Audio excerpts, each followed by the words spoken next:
May tatlong bagay ako dito. If this is really the thing that I need, na sa tulong ni Dave, narito ito ngayon. Ang last part ng vlog na ito, after ng dahil dito, na-invite ako sa gathering na ito. Look how cute it is. Oh, di ba? At naroon ang pangalan ko sa likod. How cute!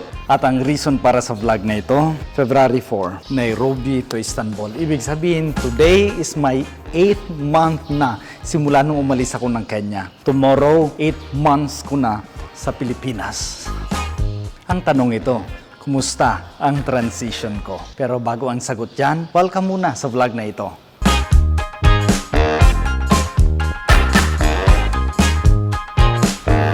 Welcome din sa parokya ni Santa Rita di Cassia dito sa Sibalom. The reason why naka-clerical ako ngayon, hindi lang dahil importante ang vlog na ito, kundi early pa, nagkakape pa ako, may pumunta na para sa pag-request ng Holy Anointing.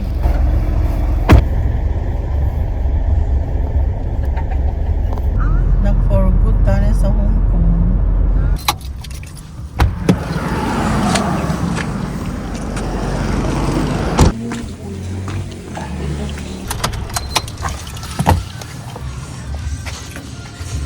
Nung pabalik ako, sabi ko, it's time para gawin ang vlog na ito.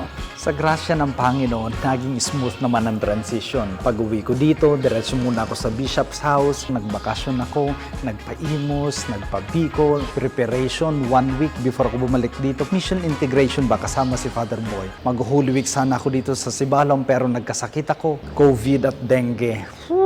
After 21 days, 29th of April this year, nag-report na ako dito sa Sibalom. So, ang mansari ko 29. May, June, July, August, September, pa 6th month na ako dito sa Sibalom. Naging smooth ang transition for one reason and one reason alone. Yes, ibang-iba ang mission sa Kenya, ibang-iba ang kasama mo, ibang-iba ang climate, iba-iba ang language, iba ang takbo ng mission sa Turkana. Pero no doubt, marunong na marunong ang Panginoon para ang transition ko maging smooth.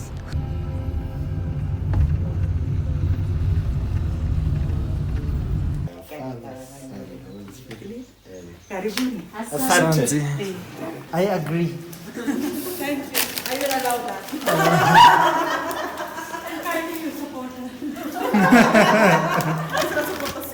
Wherever we go, wherever we are, we know how to have fun.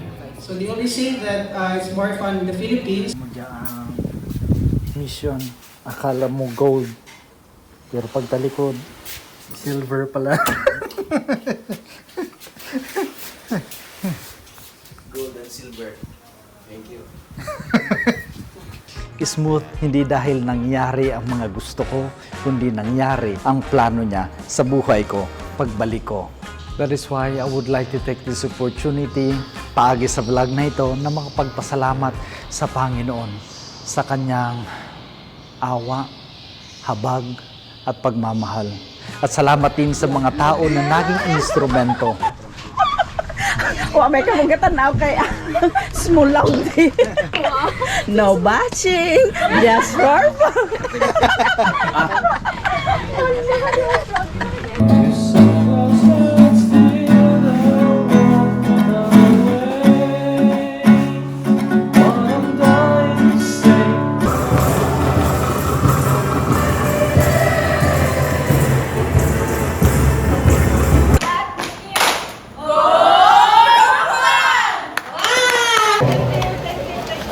Hi guys! Galing-galing.